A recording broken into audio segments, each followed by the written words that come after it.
Wah, ini mesin R3. Gua kira mesin baru.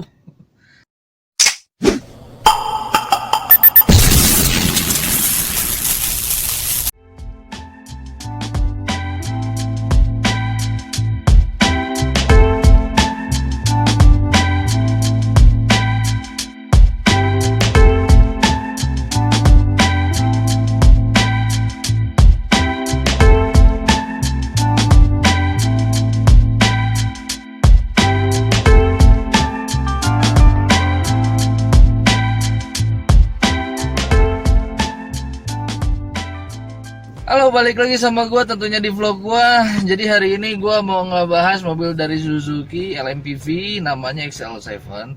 Sebetulnya gua udah pernah nge-review mobil ini, tapi tipe yang beta. Kalau misalkan kalian mau lihat bisa cek linknya di atas ini. Ada kan? Nah, hari ini gua mau nge-review atau ngebahas XL7 yang tipe tertinggi.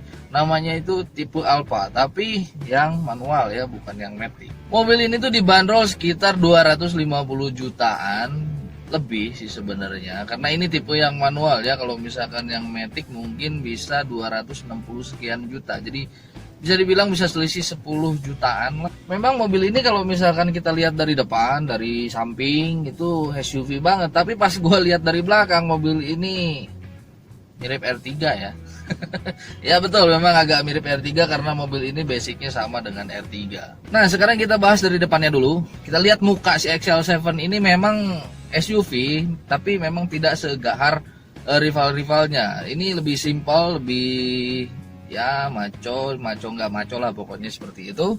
Tapi kalau menurut gua lumayan aja sih dibanding tidak sama sekali.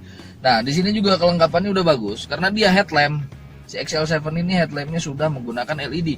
Meskipun memang bukan LED projector, tapi it's okay, nggak masalah. Yang penting dia sudah dikasih LED, jadi bisa bersaing dengan merek-merek yang lain. Terus di situ juga ada LED DRL, terus ada lampu sen, tapi sayang banget lampu sennya masih menggunakan bohlam biasa.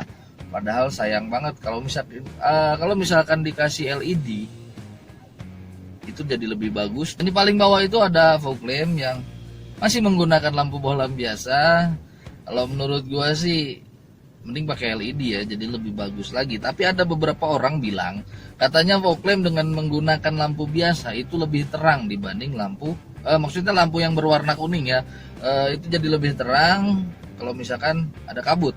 Tapi ada juga yang bilang sebaliknya, jadi lampu LED itu bisa lebih bagus lagi katanya nembus si kabutnya. Itu sesuai selera kalian aja lah. Dan di situ juga ada bumper yang desainnya seperti itulah. Gua nggak bisa komen ya sama bumpernya. Nah, sekarang kita bahas bagian sampingnya. Si XL7 ini kalau dilihat dari samping memang terlihat SUV karena dia mempunyai over fender yang cukup tebal ya. Terus di atasnya juga dia punya roof rack. Jadi kelihatan SUV banget ya kalau misalkan mobil itu ada over fender sama roof racknya. Terus kelengkapannya juga sudah bagus karena di bagian spion dia sudah memiliki lampu sen. Lampu sennya LED kalau nggak salah ya. Jadi itu lebih cantik lagi kalau misalkan nyala. Dan si spionnya itu dia sewarna sama body. Terus di bagian door handle-nya ini dia berwarna chrome dan ada akses smart key-nya. Jadi enak, nggak usah pencet-pencet dari remote lagi. Langsung aja pencet di door handle-nya, kunci langsung terbuka. Dan desain velgnya pun tidak kalah keren karena dia desain itu SUV banget, lumayan. Dengan ukuran bannya itu 195/60, ringnya 16. Jadi tidak terlalu besar dan tidak terlalu kecil lah. Sekarang kita lihat bagian belakangnya. Si mobil ini tuh R3 banget ya belakangnya. Belakangnya tuh R3 banget, jadi mirip lah sama R3, cuman dikasih bumper yang lebih berotot gitu ya. Padahal ini basicnya memang R3 ya, tapi gua senang di sini kelengkapannya. Dia udah bagus ya karena dari atas dia udah punya upper spoiler itu Suzuki Sport ya, ada emblemnya. Terus ada Hyman stop lamp, ada rear defogger, terus di situ juga dia sudah dilengkapi dengan kamera mundur. Jadi enak buat parkir ya kalau pakai kamera mundur. Terus ada sensor parkir juga dia punya, terus ada emblem-emblem di situ kayak emblem Suzuki, terus ada emblem si Alphanya ada di situ semua. Desain stop lamp sebenarnya ya memang mirip sama R3 lah, kita nggak bisa itu bilang nggak mirip karena ini basicnya sama. Tapi yang gue seneng di sini stop lampnya dia sudah LED, jadi perpaduan ya antara LED bar itu lampu senjanya dan stop lampnya tuh LED titik-titik. Jadi R3 ini stop lamp nggak pelit ya. Jadi LED bar dia punya, terus LED titik-titiknya dia juga punya. Nggak kayak merek-merek yang lain tuh di sebelah. Dia kalau udah punya LED bar, pasti dia nggak pakai stop lamp LED. Jadi pakainya bohlam biasa. Terus di situ memang yang disayangkan lampu sein dia masih menggunakan bohlam biasa, dan lampu mundur pun sama, masih tetap menggunakan bohlam biasa. Nah, sekarang kita lanjut ke bagian dalam atau di bagian interior. Ini si dashboardnya itu perpaduan antara warna hitam. Dashboardnya sebenarnya warna hitam semua ya. Cuman di situ dia dikasih ada wood panel, terus dikasih ornamen silvernya juga. Terus pas gue lihat-lihat, lama kelamaan kok gue suka ya sama dashboard si bukan R3, ini XL7 ya. Gue kira tadinya ini R3. Ini pokoknya lama kelamaan gue lihat-lihat terus gitu kan. Ternyata gue suka juga sama si dashboard si XL7 ini. Gue seneng banget di setirnya karena dia sudah menggunakan flat bottom.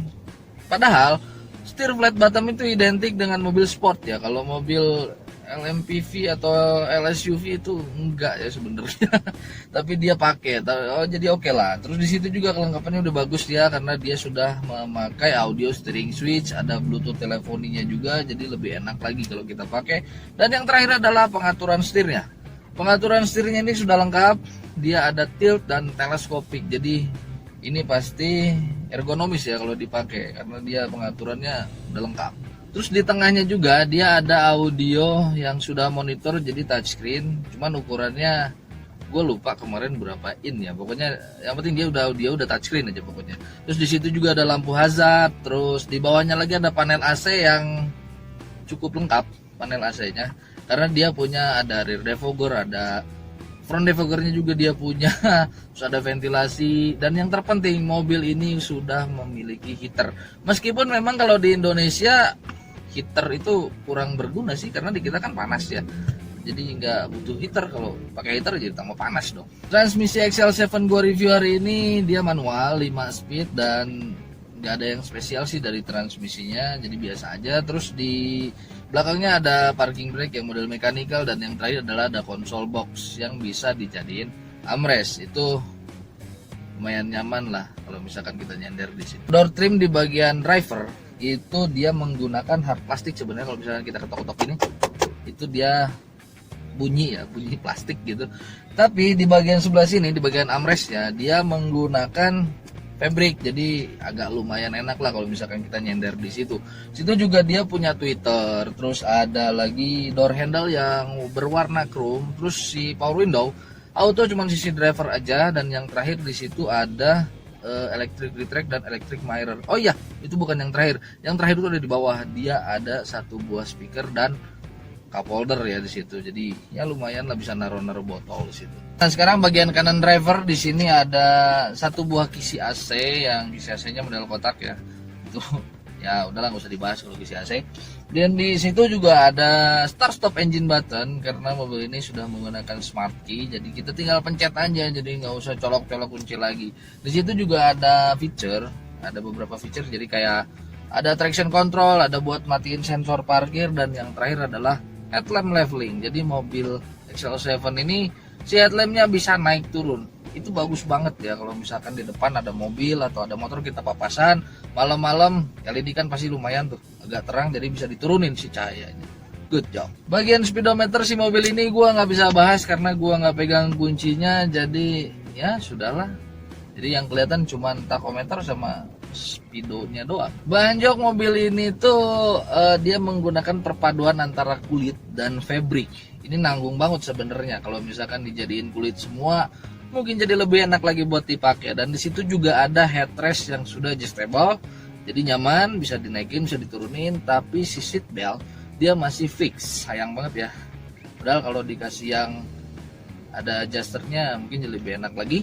Di situ juga ada hand gripnya dia model retract. Terus sun visor di sisi penumpang dia lengkap dengan vanity mirror, tapi dia belum ada lampunya. Dan yang terakhir, sun visor di sisi driver dia polos, nggak ada apa-apa. Dan yang bikin gue menarik dari mobil XL7 adalah spion tengah. Spion tengah si XL7 ini bisa dijadiin dashcam katanya ya. Jadi bisa ngelihat ke depan, bisa ngelihat ke belakang. Jadi pinter banget ya. Dinamainya tuh e-mirror kalau nggak salah. Jadi ini manfaatnya sangat besar sekali kalau misalkan ada dashcam gini, kalau misalkan kecelakaan, ya bukannya gue ngedoain ya, ini ya naudzubillah lah pokoknya. Kalau kecelakaan kita bisa tahu siapa yang salah, siapa yang enggak. Jadi bermanfaat sekali, dan mungkin spion yang seperti ini cuman ada di XL7. Jadi rivalnya kayaknya nggak punya deh yang spion seperti ini. Di jok baris kedua si XL7 ini masih sama saja bahannya dengan yang depan, jadi perpaduan antara kulit dan fabric ya itu masih mirip. Terus di situ yang gua seneng dari XL7 ini, dia dikasih armrest. Jadi kalau misalkan kita duduk di bagian kedua, di bagian baris kedua, tangan kita tuh bisa nyender. Yang kanan bisa ke door trim, yang kiri bisa ke armrest. Itu nyaman banget kalau misalkan mobil seperti itu. Jadi serasa jadi bos lah. Terus tidak lupa juga si XL7 dia punya double blower di atas, posisi di atas ini. Nah itu dia bisa diatur di situ speednya. Jadi ada berapa speed di situ bisa diatur. Kursi baris ketiga pun dia masih sama bahannya, perpaduan antara kulit dan fabric, itu nggak usah dibahas lagi, gua bosan.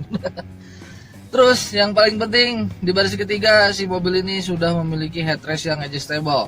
Itu berguna sekali kalau misalkan di baris ketiga yang masuk orang yang agak tinggi, jadi bisa disenderin, bisa ditarik si headrestnya kan. Nah kalau di bagian bagasi, sebenarnya bagasi si XL7 ini nggak terlalu besar sih sebenarnya, tapi lumayan lah buat naro-naro tas gitu bisa. Kalau koper kayaknya enggak, kecuali kopernya berdiri, dan berdiri pun gue belum pernah nyobain, jadi nggak tahu masuk nggak tahu enggak tuh.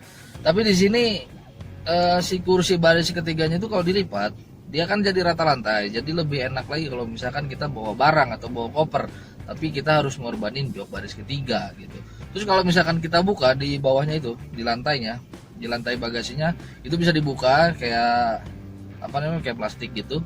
Itu dibuka, di situ ada kotak di situ, jadi buat naruh sepatu, sendal dan kawan-kawannya, jadi bisa taruh di situ, ditutupin lagi. Sekarang yang terakhir, di balik kap mesin si mobil XL7 itu ada mesin R3. Jadi pas gue buka ternyata ini mesin R3. Gue kira mesin baru.